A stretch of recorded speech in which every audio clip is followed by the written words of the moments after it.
Get away from that helicopter.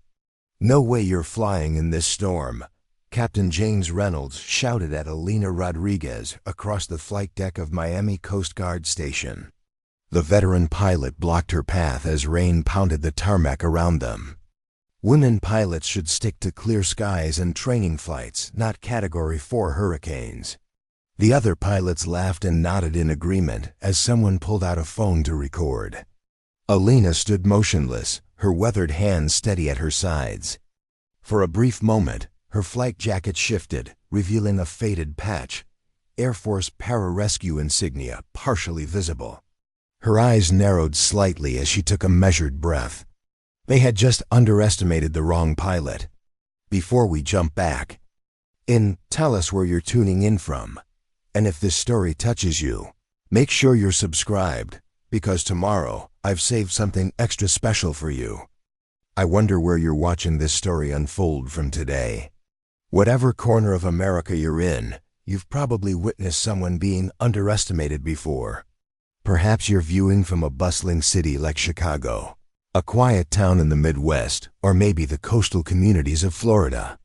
Wherever you are, I'm sure you've seen the look of surprise when someone proves their doubters wrong. But rarely does it happen quite like this. Elena Rodriguez had always been a woman of few words. At 36, her slight build and quiet demeanor often led people to underestimate her abilities. She lived in a modest one-bedroom apartment near the Clearwater Coast Guard Station, the kind with faded white paint and a small balcony just big enough for a single chair. It wasn't much, but it was enough for her and the collection of medals and commendations she kept in a simple wooden box at the back of her closet. 7 years had passed since Elena had been honorably discharged from the Air Force, where she had served as one of the first female helicopter pilots in their elite pararescue division. 7 years since she decided to step away from military life and find a more structured path with the Coast Guard. These days, Elena worked as a search and rescue pilot, primarily handling training missions and routine patrols along the Florida coastline. Her colleagues respected her steady hand and calm approach during standard operations. What they didn't know was that her skills came not just from Coast Guard training, but from years of flying into active combat zones under the most extreme conditions imaginable. Elena had made a conscious choice to leave that life behind, to build something new without the constant adrenaline and danger that came with special operations. The pararescue patch on her flight jacket remained covered by her Coast Guard uniform. Most days, a private reminder of who she had been and what she could do when pushed to her limits. 2 years ago, Elena's mentor and former commanding officer, Colonel Maria Vasquez, had passed away after a brief battle with cancer. A legendary pilot herself, Maria had been Elena's inspiration, her guide, and her fiercest defender throughout her military career. Her absence left a void that Elena struggled to fill. For months after the funeral, Elena would visit a small, private airfield outside of town, practicing complex helicopter maneuvers that Maria had taught her. It was her form of meditation, of connecting with her mentor's memory. She kept Maria's old flight compass in her gear bag, a tangible link to the woman who had taught her that precision and cool judgment were more valuable than raw courage when lives were on the line. The idea to join the Coast Guard Hurricane Hunters program came from one of her fellow pilots, Marcus, after they had completed a particularly challenging rescue during a thunderstorm. "You know," Marcus said as they were doing post-flight checks, "with your steady nerves in rough weather, you'd probably be perfect for the hurricane response team. It might be a good way to use those skills you've got without the war zone stuff." Elena had brushed off the suggestion initially, but the idea took root. She began studying weather patterns, practicing instrument-only flying in simulators, and gradually building her confidence in this specialized discipline. There was something appealing about the challenge, about proving to herself that she could adapt and grow in civilian life, while honoring the skills Maria had helped her develop. After months of additional training, Elena decided it was time to apply for the elite hurricane response team based at Miami Coast Guard Station. The unit had a solid reputation and handled the most dangerous rescue operations during severe Atlantic hurricanes. They flew when no one else would, navigating monster storms to reach victims in distress. It wasn't until her third week that she encountered Captain James Reynolds, the station's self-proclaimed star pilot and the commander's nephew. Reynolds had built a respectable record, flying in dangerous conditions, and cultivated a following among younger pilots with his bold style and unfiltered commentary. He was used to being the center of attention, to having newcomers defer to his expertise and established members acknowledge his status. Elena's quiet focus and quick mastery of hurricane flight protocols had not gone unnoticed, and not in a good way. The morning of their first confrontation, Elena had arrived early to run through pre-flight checks on one of the Jayhawk helicopters. She wore simple Coast Guard-issued flight pants and a plain t-shirt under her jacket, her dark hair pulled back in a practical ponytail. Nothing about her appearance suggested her military background or the years of elite combat flying that had shaped her mind and body. She was just another new face in a hangar full of experienced pilots and flight crew. Reynolds and his entourage entered the hangar like a small parade, their loud voices and boisterous energy filling the space. Elena continued her work, focusing on her inspection and checklists until Reynolds deliberately bumped against the toolbox she was using. "Sorry, didn't see you there," he said with a smirk that suggested otherwise. "We need this helicopter for some actual mission planning." His friends snickered, already forming a semicircle around the interaction. Elena stepped back, no desire for confrontation clouding her features. "No problem," she said, moving to gather her things. "Preparing and narrating this story took us a lot of time, so if you are enjoying it, subscribe to our channel. It means a lot to us. Now back to the story." As she reached for her checklist, Reynolds grabbed it first. "Nice thoroughness for a beginner," he said, his voice dripping with condescension. "But this isn't basic flight school. We fly into storms that would make most pilots pass out from fear." He tossed her checklist across the hangar where it scattered against the wall and slid under a workbench. More laughter followed as Elena quietly retrieved the pages and left the area, feeling the eyes of everyone in the station following her retreat. That first encounter set the tone for what became an escalating pattern of intimidation and exclusion. "He does this to every woman who joins the hurricane team," explained Sophia, a maintenance technician, as they ate lunch in the break room. "Either you're eye candy for him and his buddies, or you're a target." The warning did little to prepare Elena for the systematic campaign that followed. In the days and weeks that came, she found herself subjected to a multi-layered gauntlet of humiliation designed to drive her away. It began with the other pilots, many of whom took their social cues from Reynolds. When paired with Elena for training exercises, they would either go too easy, treating her like she might break, or unnecessarily rough, testing her resolve by creating dangerous simulation scenarios.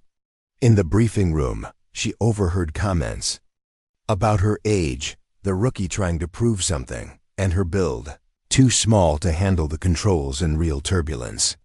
A group of pilots who regularly flew the same shifts would cluster together, leaving Elena isolated. Even those who seemed sympathetic remained silent witnesses, unwilling to challenge the station's established hierarchy. "Just transfer before hurricane season really hits," one woman advised her quietly. "That's what I did last year." "It's not worth the stress." Reynolds and his inner circle elevated the harassment to an art form. When Elena signed up for advanced weather pattern recognition classes, Reynolds used her as the example of what not to do, criticizing her approach with unnecessary harshness that left her confidence bruised. His friends created practical obstacles, hiding her gear when she set it down, taking equipment she had reserved, deliberately crowding her space during pre-flight briefings. They nicknamed her Fair Weather, despite her proven skills in rough conditions, and the name caught on throughout the station. During simulator training, Reynolds would assign Elena impossible weather scenarios, setting her up for public failure. "That's all you've got?" he would ask loudly when she struggled. "Maybe try the traffic report helicopter at Channel 7 News. They never fly in anything worse than a light drizzle."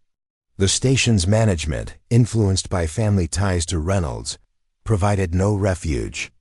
Elena's first complaint to the commander, Admiral Walsh, was dismissed with a wave of his hand. "That's just how elite pilots are," he said, not looking up from his weather charts. "If you can't handle a little rough talk, this probably isn't the place for you." The administrative staff frequently lost her flight assignments, forcing her to either sit idle or join missions already fully staffed. During group trainings, instructors gave her minimal attention, focusing instead on members with more seniority or those in Reynolds' circle.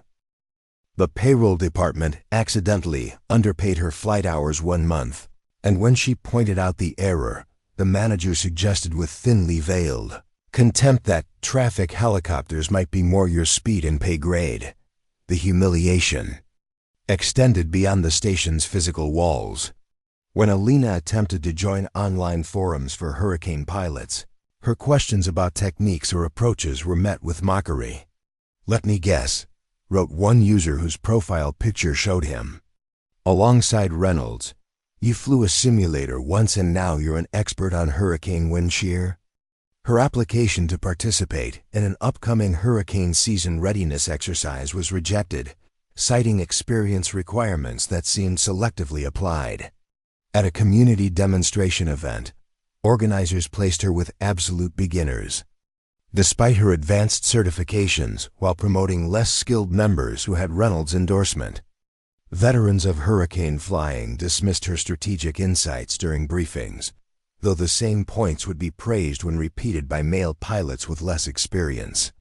The situation reached a new low when a regional aviation magazine visited the station for a feature on hurricane rescue operations.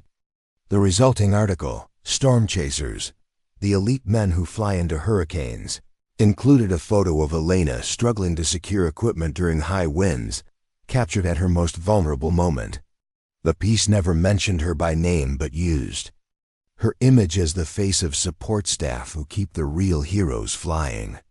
The article went viral within regional Coast Guard circles, accumulating hundreds of comments. Even worse, some of Elena's former Air Force colleagues saw the piece, leading to awkward questions about her career change and apparent demotion from combat flying to what the article called auxiliary Coast Guard duties. Through it all, Elena maintained her composure, showing up consistently for training and continuing to improve despite the hostile environment. In private moments, she would touch Colonel Vasquez's compass and remember her advice from their days flying rescue missions. "In Afghanistan, let them underestimate you. That's when you have the advantage." She focused on her technique, studied weather patterns at home, and made incremental progress that went largely unnoticed by those determined to see her fail. Each humiliation became fuel, each obstacle a chance to demonstrate the mental toughness that had once made her an elite combat pilot. She wasn't fighting for her country anymore. She was fighting for the right to define her own path without intimidation or judgment. One Friday evening, after a particularly grueling training session where Reynolds had singled her out for criticism, Elena lingered in the empty simulator room long after others had left. She programmed an advanced Category 5 hurricane scenario, the kind rarely seen even by the most experienced pilots. With fluid precision, her hands moved across the controls, navigating the virtual aircraft through impossible wind conditions and zero visibility. The simulator's motion platform pitched and rolled violently as she guided the helicopter through the eye wall of the virtual storm, her breathing calm and measured as it had been during covert extraction missions when the slightest error could cost lives. She didn't notice Admiral Walsh observing from the doorway until he cleared his throat. "You're getting pretty good," he said, surprising her with what might have been his first direct compliment. Been watching your simulator logs these past few weeks. You've got unusual skill for someone new to hurricane work. Elena nodded her thanks, uncertain how to respond to this unexpected acknowledgement. Walsh stepped further into the room, his usual brisk official manner softened by the late hour. You know we're running our annual hurricane certification trials next month, open to all pilots. Might be a good opportunity to test yourself against real conditions. There was something in his tone that Elena couldn't quite identify, a mixture of curiosity and assessment. I'll think about it, she replied, though the idea of subjecting herself to more public scrutiny held little appeal. Walsh nodded and turned to leave, then paused. Reynolds can be intense, he said, choosing his words carefully. The dangerous nature of what we do gets into some people's heads in unhealthy ways. Just so you know, it's not personal. But it had become personal, as Elena discovered the following day when she arrived to find her name already on the certification trials roster, prominently displayed in the station's main hall. Reynolds stood nearby with his usual entourage, his expression transforming into a predatory smile when he noticed her confusion.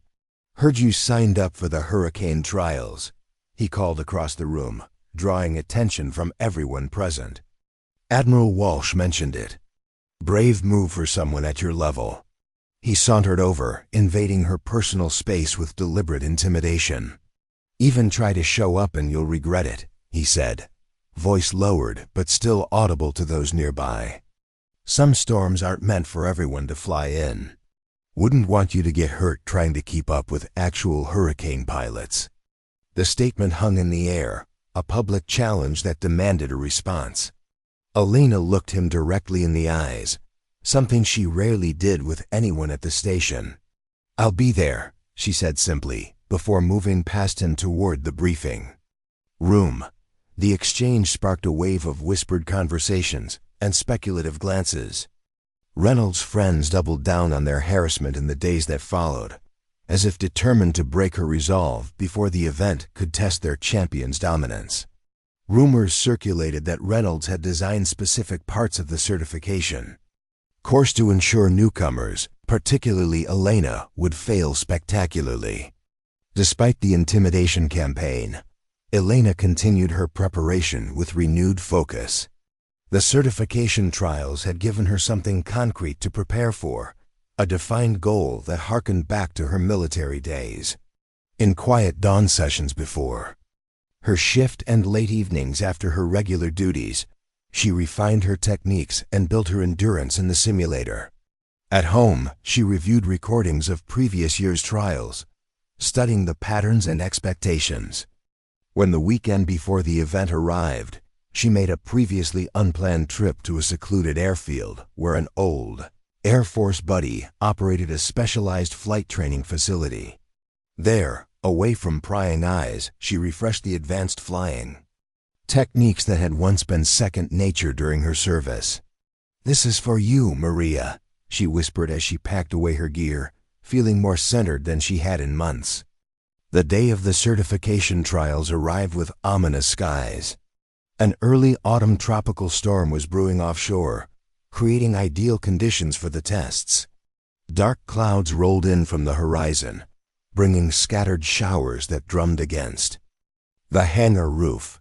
The air was thick with humidity and tension as pilots and evaluators gathered at the Miami Coast Guard station. Elena arrived early wearing the same standard-issue flight suit she always wore.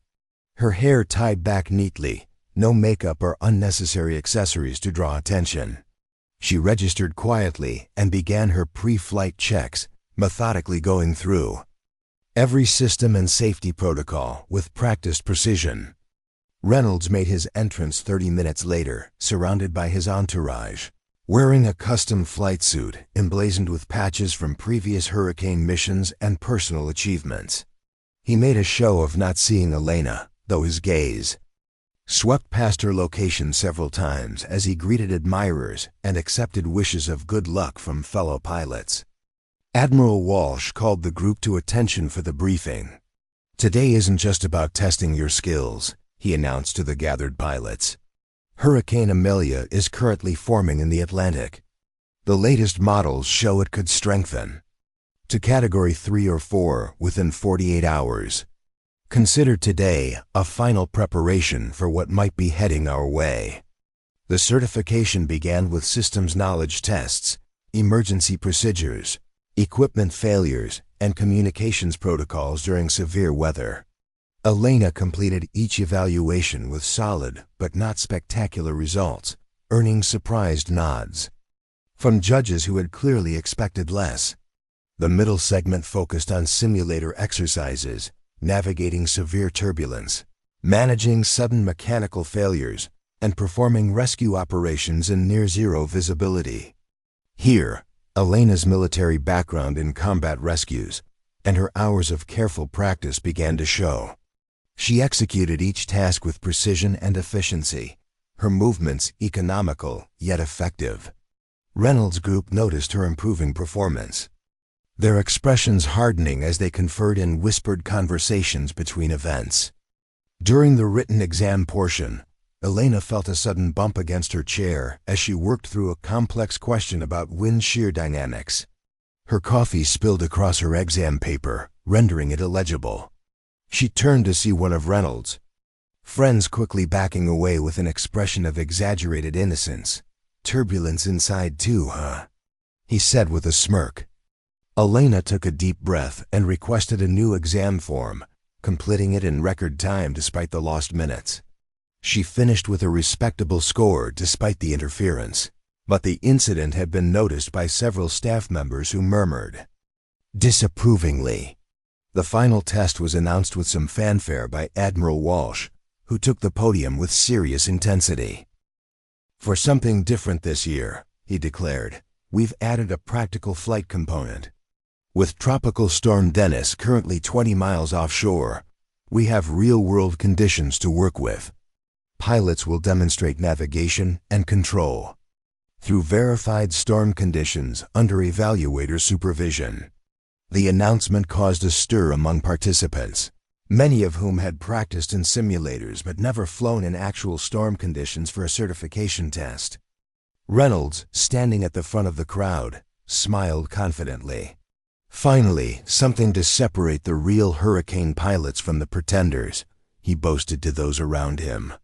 His gaze found Elena in the crowd, and he added more loudly, "Let's see if fair weather can even keep her breakfast down when the real turbulence hits." As the pilots prepared for the final challenge, Elena hung back slightly, her expression unreadable. Walsh explained that participants would take off individually with an evaluator, fly a predetermined course through the storm's outer bands, and demonstrate specific maneuvers while maintaining control and communication. When Elena's turn approached, she removed her Coast Guard jacket for the first time that day, revealing a faded Air Force Pararescue flight suit underneath.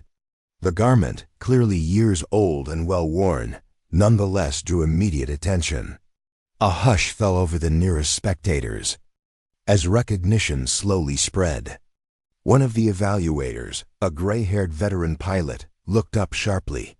"Wait, is that a pararescue patch? The 301st? The question rippled through the gathering crowd, reaching Reynolds just as Elena stepped onto the flight deck.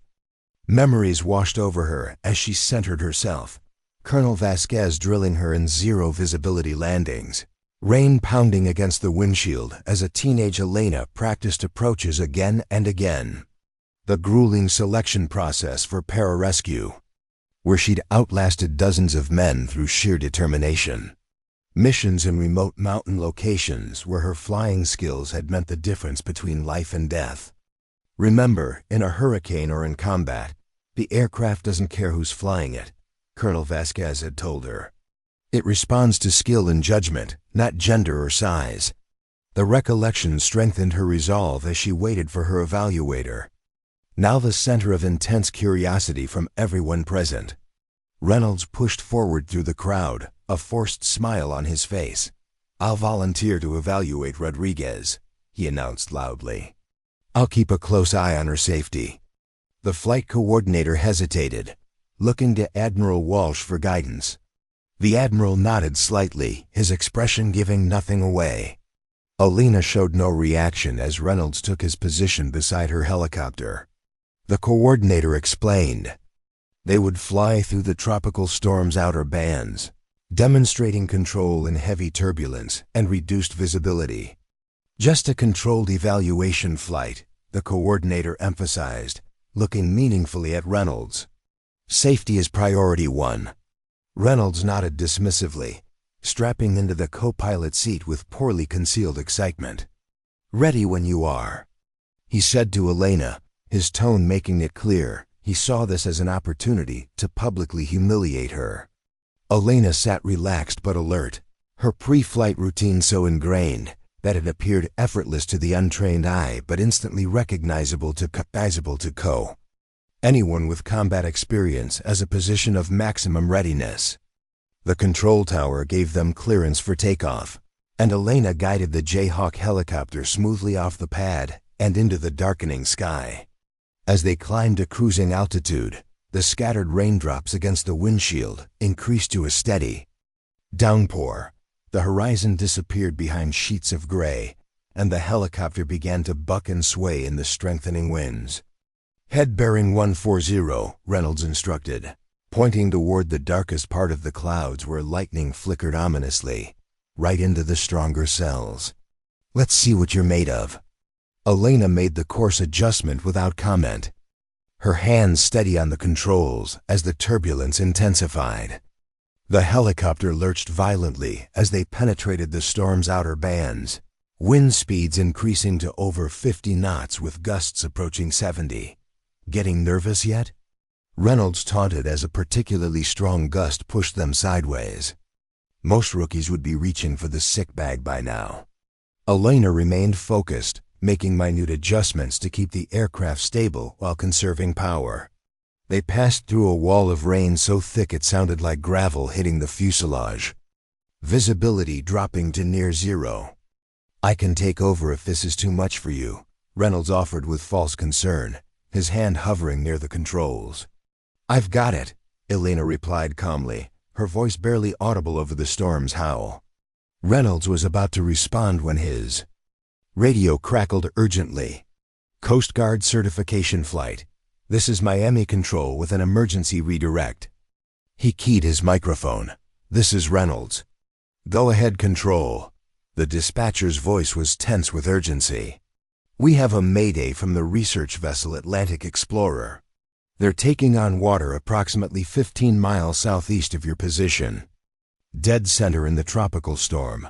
5 scientists on board. All available rescue assets are currently deployed on other missions. Can you respond? Reynolds hesitated, looking at the solid wall of rain and cloud ahead. The winds had increased to hurricane-force strength much faster than predicted, and the seas below would be treacherous.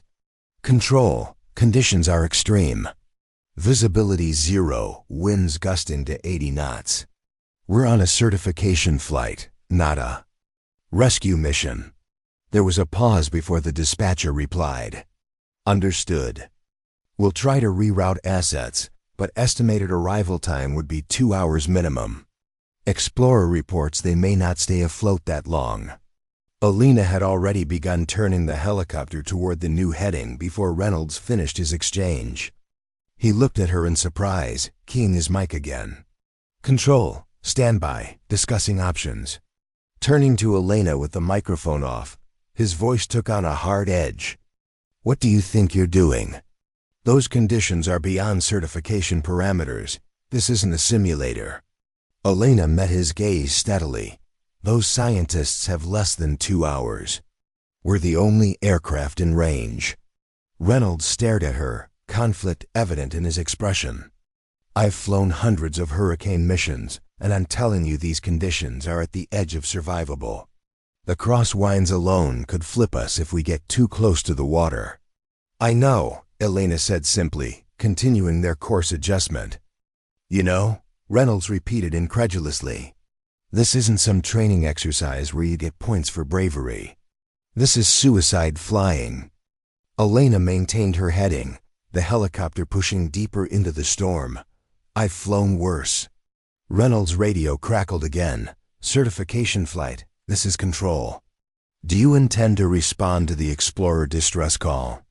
Reynolds looked at Elena for a long moment, then keyed his microphone. Control, this is Reynolds. We are proceeding to the Explorer's location. Alert station, we are now on rescue protocol. Understood. Good luck. Sending exact coordinates now. The next 20 minutes tested every limit of both pilot and machine. The tropical storm had rapidly intensified into a borderline hurricane, with wind speeds exceeding 90 knots and rain so heavy it seemed solid. The helicopter bucked and shuddered, fighting Elena's commands as she forced it through wind shear. Conditions that would have sent most pilots turning back. Reynolds remained silent, his earlier bravado replaced by grim concentration as he handled communications and navigation. His expression shifted between disbelief and reluctant admiration as he watched Elena's hands moving across the controls. With practiced precision, making micro-adjustments that kept them stable in conditions that should have overwhelmed the aircraft. 2 miles to target, he reported, eyes glued to the radar screen. Sea state extreme, wave height approximately 30 feet. No visible horizon. Elena nodded, reducing altitude gradually. Keep your eyes on the water. First visual contact is critical. As they descended below 500 feet, the full fury of the storm enveloped them. Wind gusts slammed into the helicopter from unpredictable directions, each one threatening to roll them into the churning sea below. Rain and sea spray made visual identification nearly impossible. This is insane, Reynolds muttered, though. He continued scanning the waves below.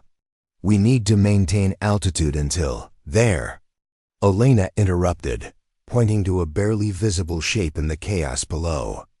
The research vessel was listing badly, waves breaking over its deck as it wallowed in the troughs between massive swells. Coast Guard to Atlantic Explorer, Reynolds radioed. We have visual contact. Stand by for rescue attempt.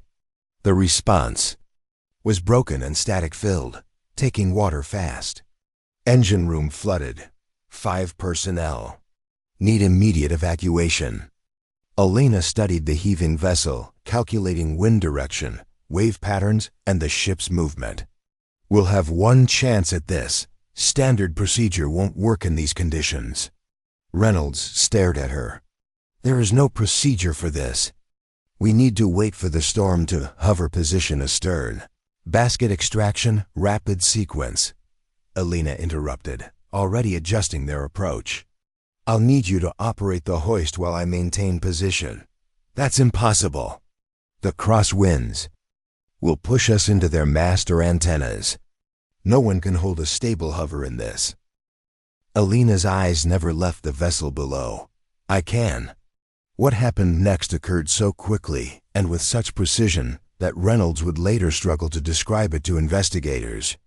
Elena positioned the helicopter directly downwind of the vessel, using the storm's force to help rather than hinder their approach. Instead of fighting the crosswinds, she angled the helicopter to ride them, creating a relatively stable position 30 feet above the Explorer's stern. Now, she commanded, and Reynolds deployed the rescue basket to the deck below where the first scientist was waiting. The extraction happened in seconds, the basket rising with the frightened researcher just as a massive wave crashed over the position they'd occupied moments before. Reynolds efficiently secured the first survivor as Elena maintained their impossible hover, making continuous adjustments that kept them positioned perfectly despite wind gusts that should have made such precision unattainable. How are you doing? This? Reynolds asked incredulously as they prepared for the second extraction. Elena remained focused on her controls. Kandahar, 2018. Dust storm during a hot extraction under enemy fire. This is just water, not bullets. They repeated the procedure 4 more times, each extraction executed with the same precision as the first. As the final scientist was secured in the cabin, the Explorer's bow plunged beneath a massive wave and failed to resurface. the vessel disappearing beneath the churning sea. "All secure," Reynolds reported, his voice tight with controlled adrenaline. "5 survivors aboard." Elena nodded and began their ascent, fighting the storm's attempt to push them down into the waves. The helicopter protested, alarms blaring as they approached the operational limits of the aircraft's design. "We're maxed out on weight and power," Reynolds warned, watching the gauges with growing concern. "We need altitude, but the storm's ceiling is keeping us pinned down."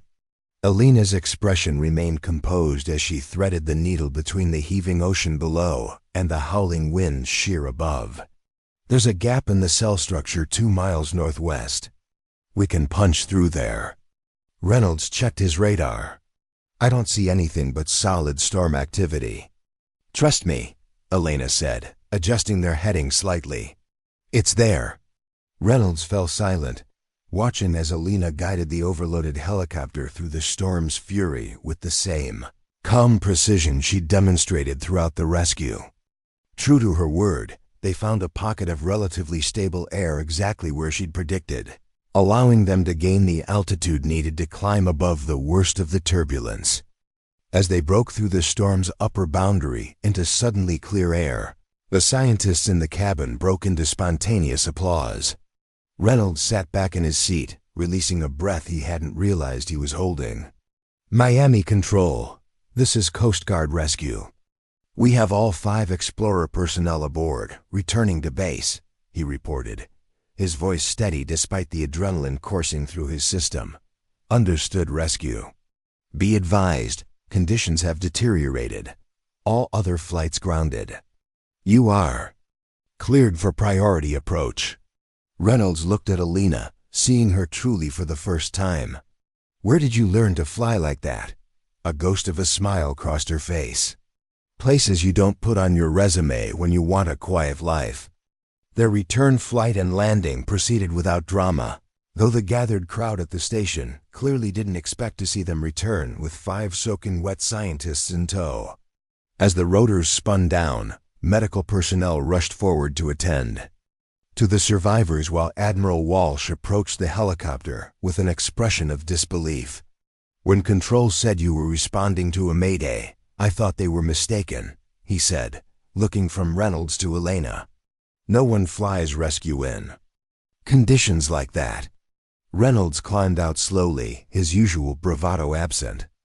"She does," he said simply, gesturing to Elena. The gathered personnel fell silent as Elena emerged from the cockpit, her movements betraying no hint of the incredible stress she'd just endured. One of the rescued scientists broke away from the medical team, approaching her with tears in his eyes. "You saved our lives," he said, voice breaking with emotion. "The other ships couldn't reach us in time. We were going down." Elena nodded acknowledgement, uncomfortable with the attention. "Just doing the job." Admiral Walsh studied her with new eyes. "That wasn't just doing the job, Rodriguez. That was something I've never seen in 30 years of hurricane flying." The crowd's reaction intensified as the full story began to spread. Phones emerged to capture the moment and search for confirmation of Elena's background. Reynolds stood apart, his expression unreadable as he watched his former rival become the center of attention. Elena found herself surrounded by curious pilots and crew, fielding questions about the rescue and her flying techniques. She answered politely but briefly, uncomfortable with the sudden attention after months of deliberate anonymity. As the initial excitement settled, Admiral Walsh called both Elena and Reynolds to his office. The room fell silent as the door closed behind them, speculation running wild among those left outside. Inside, Walsh studied them both for a long moment. Before speaking, "I've received the preliminary report from Miami Control. They're calling it the most technical water rescue in coastal hurricane conditions they've ever recorded." He turned to Elena. "They also ran your service record, pararescue, Afghanistan and Syria deployments. 3 distinguished flying crosses." Elena remained silent, neither confirming nor denying the information. Walsh continued, What I want to know is why someone with your qualifications was flying routine patrols and training missions when we could have had you leading our hurricane response team." Before Elena could respond, Reynolds spoke up. "Because of people like me, sir." His voice was quiet but clear. "We made it impossible for her to show what she could really do." The aftermath of the rescue transformed Elena's status at Miami Coast Guard Station overnight. The story spread through official channels and social media with equal speed. "Hurricane pilot saves scientists in impossible conditions" became the headline across local news and aviation communities. Within hours, the Coast Guard Public Affairs Office was fielding interview requests from national networks, wanting to speak with the pilot who had flown into conditions that grounded every other aircraft on the eastern seaboard. In the days that followed, Elena found herself navigating unfamiliar territory. Pilots who had previously ignored or dismissed her now sought her out for advice on technique and approach. Women at the station specifically approached her after briefings, sharing their own stories of struggle and asking for guidance. The aviation blog that had featured her so unfavorably now reached out for an exclusive interview. Hidden Hero, the Elena Rodriguez story. Admiral Walsh, ever the strategist, saw an opportunity both for the service and for correcting his own oversight. He offered Elena immediate promotion and leadership of a specialized hurricane response training division, a role that would utilize her combat experience while developing the next generation of extreme weather pilots. Security companies and private sector emergency response organizations called with lucrative offers. Military contacts reached out about instructor positions. Even Reynolds' popular social media accounts went silent as the video of Elena's helicopter returning with the rescued scientists went viral. The comment sections filled with admiration and questions about her background. Elena found herself at a crossroads she hadn't anticipated. Paths she had deliberately closed suddenly reopened, presenting routes back to the high-intensity world she had left behind. The quiet life she had carefully constructed was evaporating in the glare of unexpected recognition. After careful consideration, she accepted a modified version of Admiral Walsh's offer. She would lead advanced hurricane flight training while maintaining her regular rescue duties. Her focus, she decided, would be on creating a meritocratic environment where skill and judgment were valued over bravado or connections. Reynolds' absence from the station lasted nearly 2 weeks. When he finally returned, he moved through the spaces like a shadow of his former self, training alone during off-peak hours and keeping interactions minimal. Elena noticed the change but made no effort to approach him, respecting his process and focusing on developing her new training program. It was Reynolds who eventually bridged the gap, appearing at the door of the simulator room where she was, programming new storm scenarios. "Got a minute?" he asked, his voice lacking its characteristic swagger. Elena nodded, continuing to work as he stepped inside.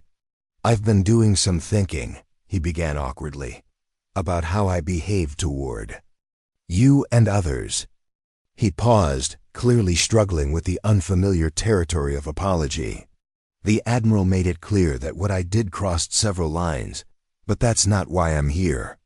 I'm here because you had every right to let us all drown out there in that storm, and you didn't. You flew a mission no one else could have completed, saving not just those scientists but me too." Elena set down the manual she'd been referencing and gave him her full attention. "That wasn't my goal," she said simply. Reynolds nodded, looking at the floor. "I know that now. It made me realize I've been so focused on looking untouchable that I forgot what real courage is. The guys I hang out with, they disappeared the minute I wasn't the top pilot anymore. Made me think about who I've been and what I've been building." He finally met her eyes, genuine emotion breaking through his carefully maintained facade. "Anyway, I just wanted to say I'm sorry for all of it, and I'd understand if you wanted me transferred to another station." Elena considered him for a moment before responding. "This was your station long before it was mine. I'm not interested in pushing anyone out." That's not why I came here. She picked up a flight manual from the desk. You know, I noticed a vulnerability in your approach during heavy crosswinds. If you're interested, I could show you how to adjust for it. The offer hung between them, a potential bridge across a chasm of their own making. After a moment's hesitation, Reynolds nodded, a small but genuine smile breaking through his uncertainty. What began as a tentative professional exchange evolved over the following weeks into a respectful collaborative relationship. Reynolds' technical skills improved under Elena's guidance, while her training approach benefited from his years of hurricane experience. The dynamic between them transformed the station's culture as well. Reynolds' former entourage drifted away, replaced by serious aviators drawn to the more focused training environment. New pilots, particularly women who might have been intimidated in the past, joined in growing numbers, attracted by Elena's classes and the station's evolving reputation for technical excellence rather than machismo. For Elena, the experience brought unexpected healing. She began wearing Colonel Vasquez's compass openly, no longer hiding that part of her history. She spoke more freely about her military experience when asked, though never boastfully. Elements of her pararescue training became integrated into her teaching, not as war stories, but as practical wisdom about focus, discipline, and precise execution. Occasionally, she would invite interested students to join her for specialized drills, introducing them to the mental toughness and tactical thinking that had shaped her approach to combat flying. Several, including Reynolds, discovered a new depth to their practice, creating a core group of dedicated pilots within the station. As Hurricane Amelia strengthened to Category 4 and began its approach to the Florida coastline, the Miami coast Guard Station prepared with a new level of precision and focus. The storm, now predicted to be the strongest to hit the eastern seaboard in a decade, prompted mandatory evacuations across 3 counties and put every emergency response team on high alert. Elena led the pre-deployment briefing, her quiet authority filling the room as she outlined response zones and communication protocols. Pilots who had once mocked her now listened attentively, asking thoughtful questions about approach vectors and fuel management in sustained heavy winds. This isn't about heroics, she emphasized, pointing to the projected storm track. It's about precision, patience, and knowing exactly when to move and when to hold. We fly smart, we fly together, and we all come home. Reynolds, now serving as her second-in-command for the operation, nodded in agreement. We've run the simulations and practiced the scenarios. Trust your training and trust each other. As the briefing concluded, a young female pilot approached Elena hesitantly. Is it true you once flew a night extraction in Afghanistan during an active firefight? Elena smiled slightly, recognizing the same hunger for validation she had. Once felt, I served, she acknowledged simply. But that's not the most important part of who I am. The young woman persisted, curious about Elena's journey and apparent transformation. How did you go from combat rescues to saving scientists in a hurricane with one flight? That's such an incredible story. Elena looked around at the community that had formed around her, at the space that had transitioned from a source of pain to a place of growth. Some battles are won not with force, she said thoughtfully, but with precision and dignity. That lesson applies everywhere, not just in flying. She watched as Reynolds demonstrated a technique to a group of new pilots, his instruction patient and precise. Sometimes the strongest statement isn't dominating someone else. It's refusing to let them dictate who you are or what you're capable of becoming. Admiral Walsh approached, clapping a hand on Elena's shoulder with newfound respect. We've got requests from 3 other Coast Guard districts wanting to implement your training program, he said, excitement evident in his voice. Could be the start of something significant for the entire service. Elena nodded, appreciating his enthusiasm without fully sharing it. Her goals remained modest: creating a space where skills were valued over intimidation, where precision and respect took precedence over posturing and exclusion. The expansion of her influence was a welcome side effect, not her primary motivation. As Hurricane Amelia made landfall the following day, Elena led the first response team into conditions that would have been deemed impossible just weeks earlier. The specialized techniques she had developed with her pilots allowed them to operate safely in wind conditions exceeding 100 knots, reaching victims in areas other rescue services couldn't approach. Over the next 72 hours, her teams completed 27 successful extractions, saving 83 lives without a single aircraft loss or crew injury. News cameras captured dramatic footage of her helicopter hovering steadily over a submerged neighborhood as crew members plucked stranded residents from rooftops, the aircraft seemingly impervious to the hurricane's fury swirling around it. When the storm finally passed and the skies cleared, Elena found herself the reluctant face of the Coast Guard's hurricane response, her calm competence under extreme pressure becoming a symbol of hope and reassurance to coastal communities facing an increasingly volatile climate future. National news programs featured segments on her background and approach. The Rodriguez method became shorthand in aviation circles for flying with precision rather than bravado. Even the military took notice, incorporating elements of her techniques into their extreme weather protocols. Through it all, Elena maintained the same quiet focus that had defined her from the beginning, deflecting praise to her team and emphasizing the collaborative nature of their success. When offered a prestigious position at Coast Guard headquarters, overseeing national emergency response protocols, she surprised many by declining, preferring to remain where the real work happened, in the air, facing the storms directly. Later that evening, after the rescue teams had stood down and the station had quieted, Elena found herself alone in the hangar going through maintenance checks on her helicopter. The aircraft had performed flawlessly through conditions that should have overwhelmed its systems, a testament to both engineering and the hands that guided it. The space felt different now, no longer hostile territory to be navigated cautiously, but a place where she belonged on her own terms. She had not sought vindication or revenge, had not set out to change the station's culture or Reynolds' attitude. She had simply refused to be defined by others' limitations or expectations. The rest had followed naturally, like the perfect execution of a maneuver practiced thousands of times until it became instinct. Outside the windows, Miami's lights glimmered in the early evening darkness, a constellation of human activity and ambition. Elena thought about all the people in that urban landscape, carrying hidden chapters of their own stories, veterans working ordinary jobs, quiet professionals with extraordinary pasts, simple people with complex capabilities. Her story was just one among millions, notable perhaps only in its momentary visibility.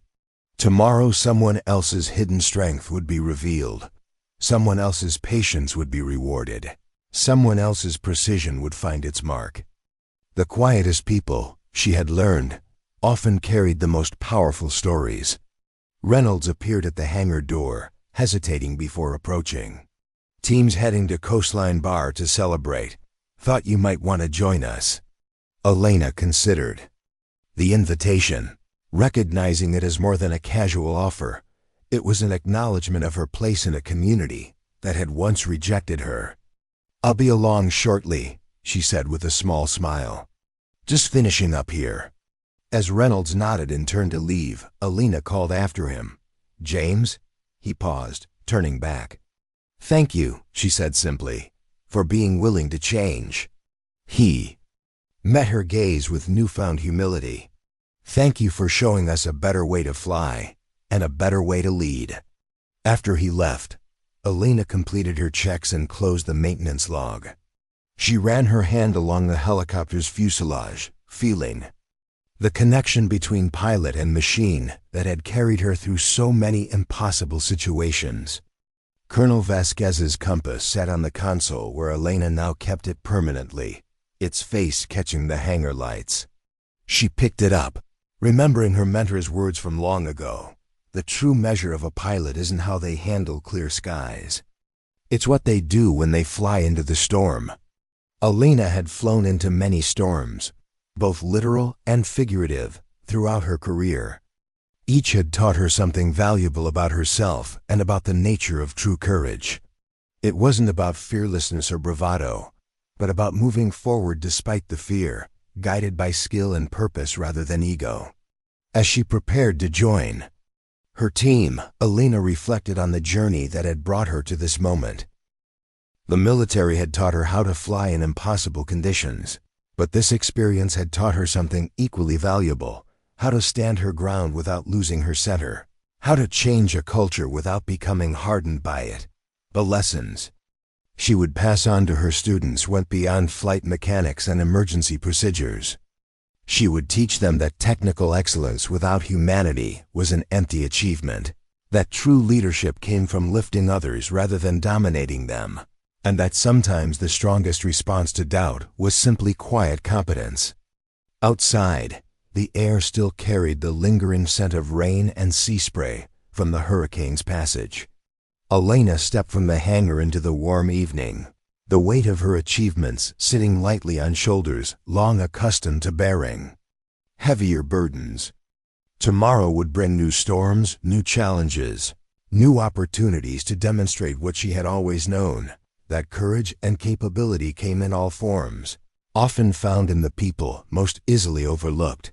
Here in America, we sometimes forget that everyone has hidden depths we can't see.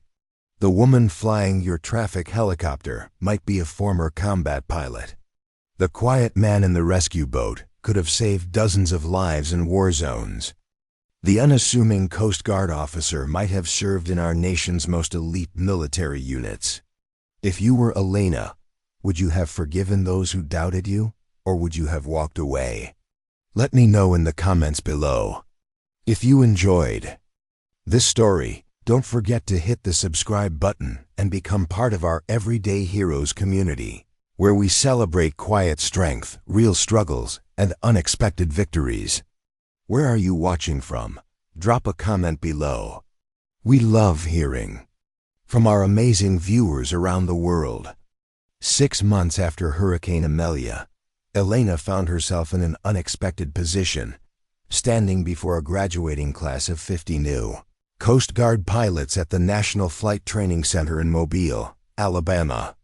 The once reluctant instructor had been invited as the keynote speaker, her methods now incorporated into the standard curriculum for extreme weather operations. The auditorium buzzed with anticipation as Elena approached the podium. Unlike many speakers before her, she wore no special uniform or insignia, just the standard Coast Guard flight suit with a single small pin, Colonel Vasquez's compass, resized and mounted as a reminder of her mentor's guidance. They're going to expect something profound, Admiral Walsh had warned her when extending the invitation. Your story has become something of a legend. Elena had smiled at that. Legends, she knew, rarely captured the messy reality of transformation. As she gazed out at the eager faces before her, she set aside her prepared remarks and spoke from experience instead. Flying into a hurricane isn't the hardest thing you'll ever do, she began, her voice quiet but carrying clearly through the hall. The physics are predictable. Wind and water follow patterns you can study and understand. The real challenges come when you face storms of a different kind: doubt, resistance, and the voice in your own head questioning if you belong. The graduates leaned forward, many nodding in recognition. When I joined the hurricane response team, I wasn't welcomed, Elena continued. My skills were questioned, my judgment dismissed, my presence treated as an intrusion. I faced a choice many of you will encounter: to fight back, to give up, or to simply focus on excellence and let my work speak for itself.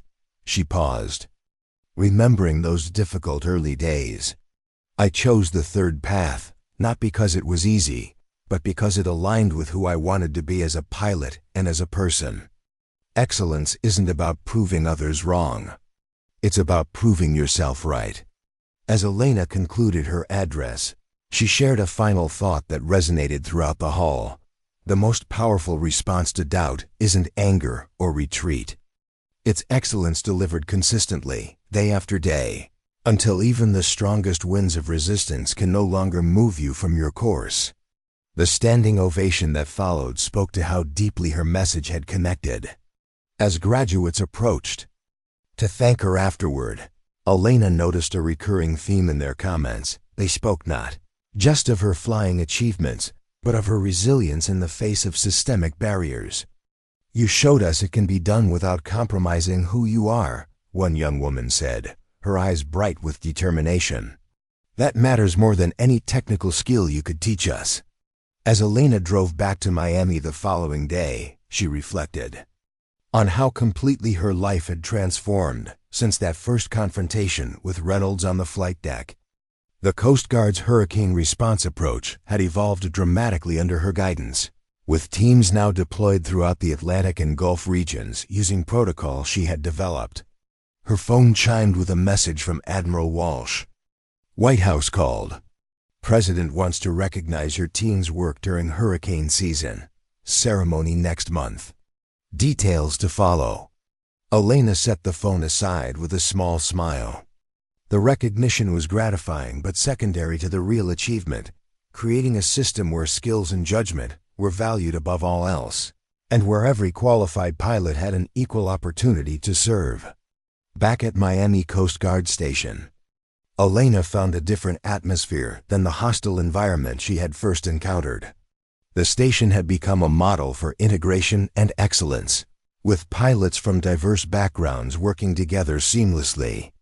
The toxic hierarchy that had once defined the culture had been replaced by mutual respect and collaborative problem-solving. Reynolds, now heading training operations, had become one of her strongest allies in implementing changes.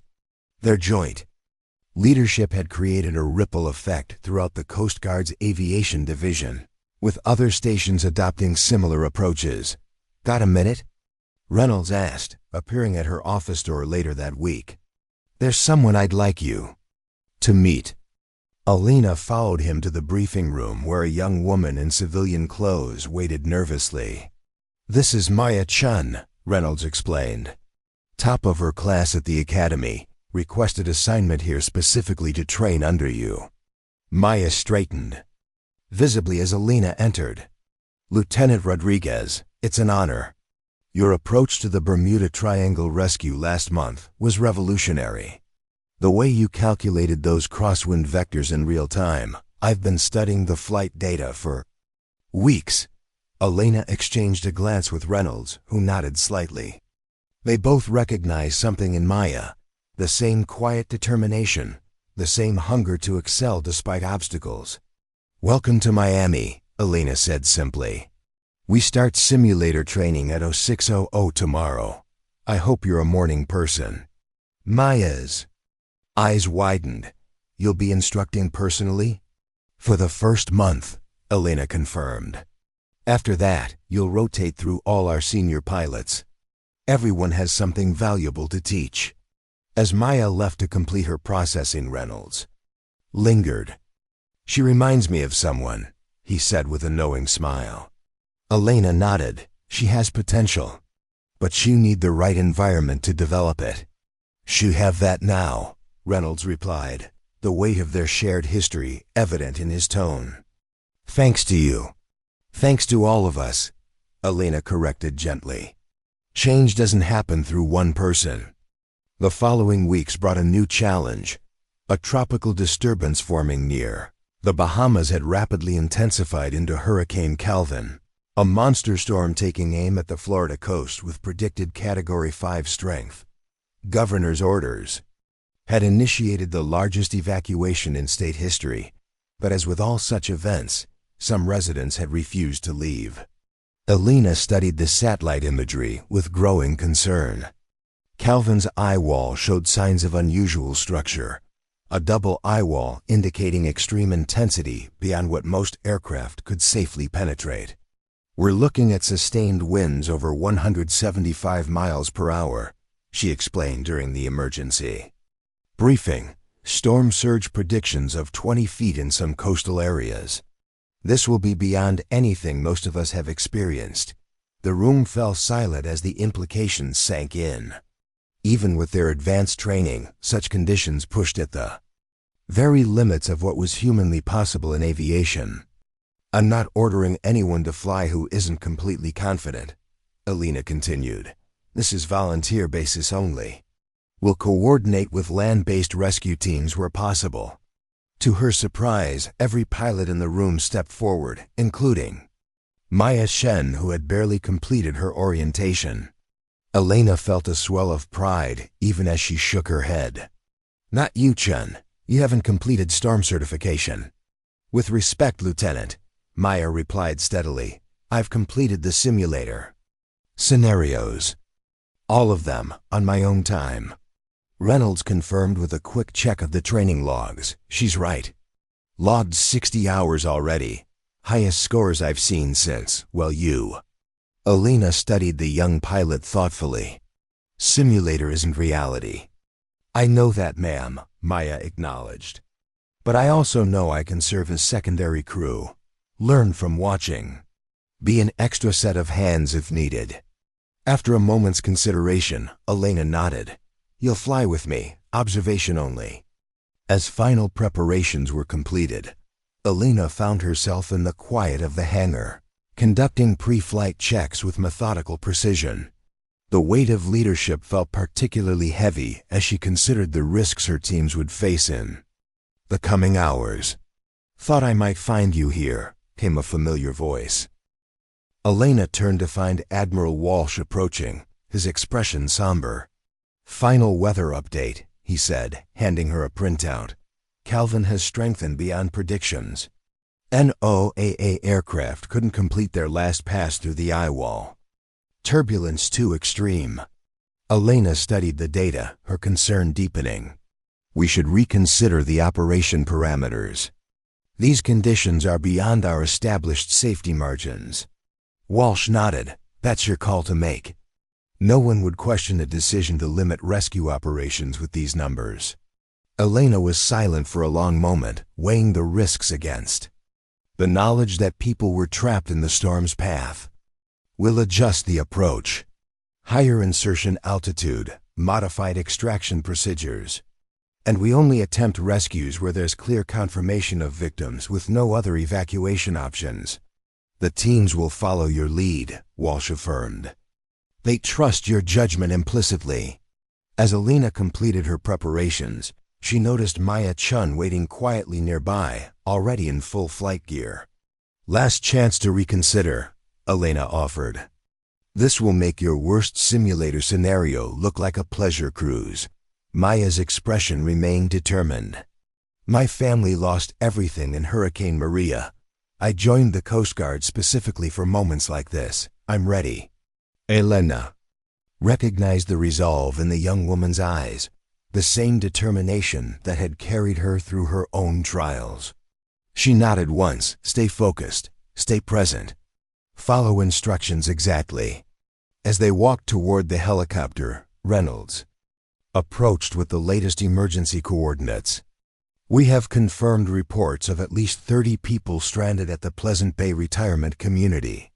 Building partially collapsed, first floor already flooded, no road access remaining. Elena processed this information quickly. That's in the projected worst surge zone. Timeline? Less than 2 hours before the main eye wall hits their position, Reynolds replied grimly. Local rescue can't reach them. The decision formed instantly. We'll take primary approach. Have teams 2 and 3 prep for backup if needed. As the rotors spun up, Elena felt the familiar centering that came with extreme focus. The hurricane's outer bands were already lashing the airfield with driving rain and gusting winds. But within the cockpit, calm precision prevailed. Miami Control Coast Guard Rescue 1 is airborne, she reported, guiding the helicopter into the darkening sky. Proceeding to Pleasant Bay coordinates. Beside her, Maya monitored systems with composed efficiency, despite the turbulence that immediately began buffeting the aircraft. Systems nominal. Wind speed increasing, currently gusting to 60 knots. Elena nodded acknowledgement, her hands making continuous small adjustments to maintain their course. This is where theory meets practice. Watch the attitude indicator. But feel the aircraft.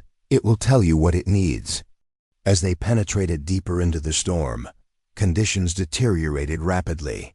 Visibility dropped to near zero, forcing total reliance on instruments.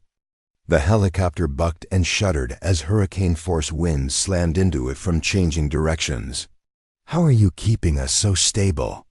Maya asked with barely concealed awe as Elena navigated through conditions that should have overwhelmed. "The aircraft's capabilities." "I'm not fighting the storm," Elena explained, her voice calm despite the chaos outside. "I'm working with it. Every gust has a pattern. Every downdraft has a corresponding updraft. The key is anticipation, not reaction." They reached the Pleasant Bay coordinates to find a scene of devastation below. The retirement facility was partially collapsed, surrounded by churning floodwaters. Several elderly residents were visible on the remaining section of roof, huddled together against the driving rain. "Coast Guard to Pleasant Bay survivors." Elena radioed, "We see you, preparing for extraction. Find any materials you can to secure yourselves from the wind of our rotors." The rescue operation that followed tested every limit of skill and equipment.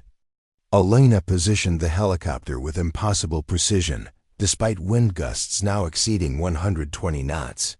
The rescue basket made multiple trips, each one requiring perfect timing between violent gusts. Maya moved from observer to active participant, helping secure disoriented seniors as they were brought aboard.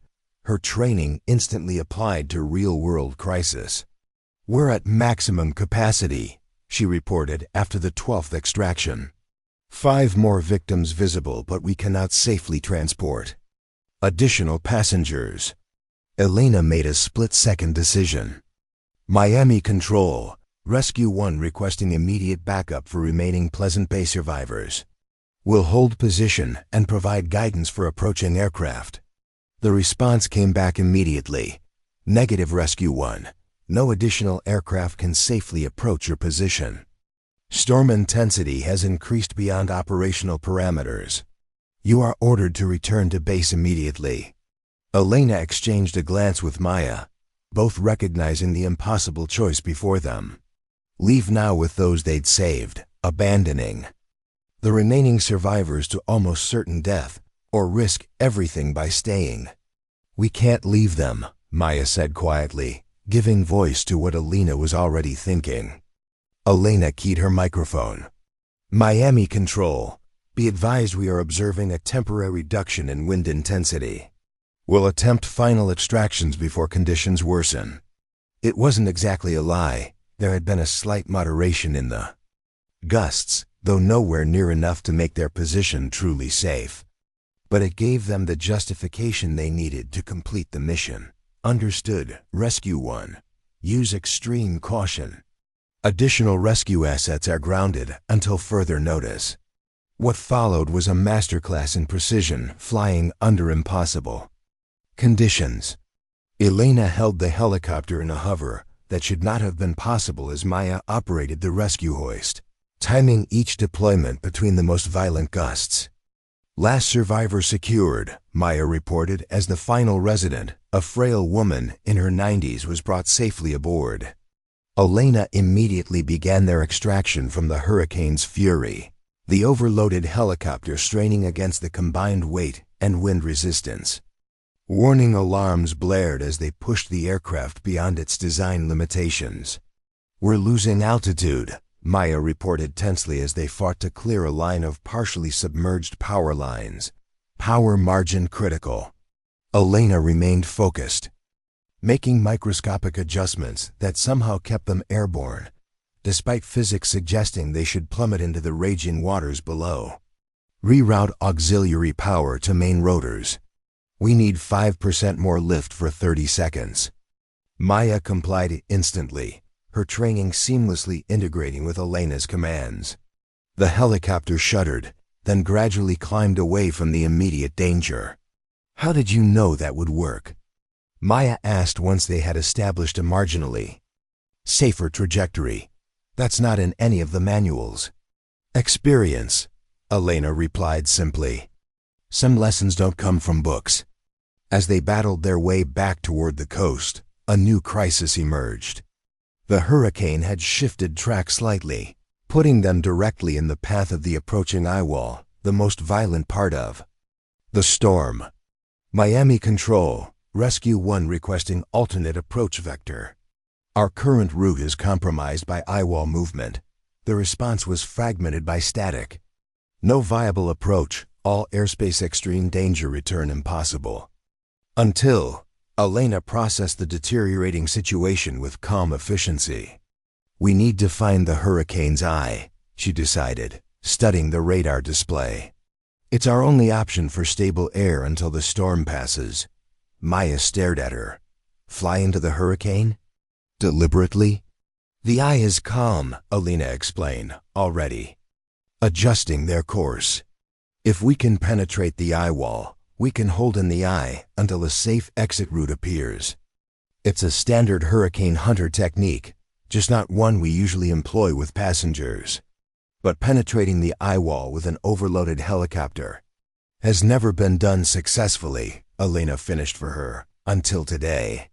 What followed would later be described by meteorologists as the most extraordinary feat of aviation in hurricane conditions ever recorded.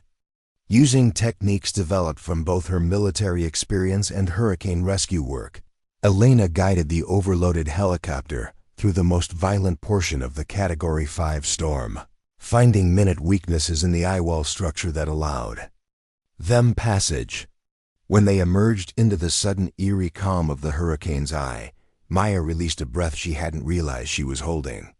That was just the first half, Elena reminded her. Now we wait and watch for our exit. For nearly 2 hours they held position in the hurricane's eye, monitoring fuel levels and the storm's movement while caring for their elderly passengers. Elena used the time to teach, explaining each decision and calculation, turning crisis into classroom.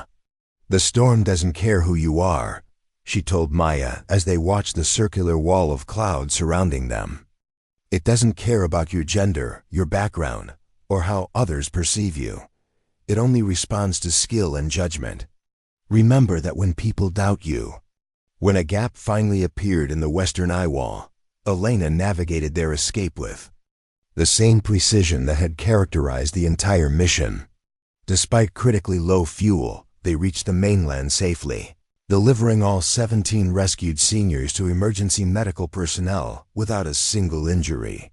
As news of their achievement spread, Elena found herself once again the reluctant focus of attention. The mission was hailed as impossible by aviation experts and miraculous by the families of those rescued. But for Elena, it was simply the job, the work she had trained for. Throughout her career, in the debriefing that followed, Admiral Walsh didn't bother hiding his amazement. By every metric we have, what you accomplished shouldn't have been possible. You rewrote the operational handbook today. Elena deflected the praise. We had excellent intelligence, good equipment, and a team that performed exactly as trained. And we had you, Maya added quietly. I've studied every hurricane pilot in service. No one else could have done what you did today. Later, as the storm finally dissipated and operations returned to normal, Elena found herself standing alone on the observation deck, watching the clearing skies. The journey from ostracized newcomer to defining force in hurricane rescue operations had been neither simple nor easy, but looking back, she wouldn't have changed it. Each obstacle had forced her to refine her skills. Each doubt had strengthened her resolve. Each small victory had built toward this transformation, not just of her own career, but of an entire approach to rescue operations.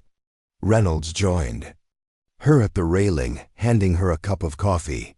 Chun hasn't stopped talking about flying with you. I think you've created your successor. Elena smiled slightly. She has the potential. More importantly, she have opportunities I didn't. A system that evaluates her on merit, not preconceptions. Because of you, Reynolds pointed out, you changed everything. Not alone, Elena corrected. Change happens when people, like you, are willing to recognize errors and help build something better. As the sun broke through the dissipating clouds, Elena thought about Colonel Vasquez and what her mentor would think of all that had transpired. She had taught Elena that true legacy wasn't about personal recognition, but about improving the path for those who followed. Looking at Maya Chun speaking animatedly with other pilots across the deck, Elena saw that legacy taking shape, not in plaques or medals or news stories, but in the transformation of possibilities for everyone with the skill and heart to fly into the storm. Here in America, we sometimes forget that our greatest heroes often work quietly among us, their extraordinary capabilities hidden behind ordinary appearances. The unremarkable woman next to you might command hurricane rescue missions. The person you underestimated might save lives in conditions you cannot imagine. The quiet professional you dismissed might redefine what's possible in their field. If you were part of Elena's team, would you have stayed to rescue those final survivors? Despite the orders to return, would you have trusted her judgment to fly into the hurricane's eye? Let me know in the comments below. If you enjoyed this story, don't forget to hit the subscribe button and become part of our Everyday Heroes community, where we celebrate the extraordinary courage and capability hiding in ordinary places. Where are you watching from? Drop a comment below. We love hearing from our amazing viewers around the world. Up next, you've got 2 more standout stories right on your screen. If this one hit the mark, you won't want to pass these up. Just click and check them out. And don't forget to subscribe and turn on the notification bell so you don't miss any upload from us.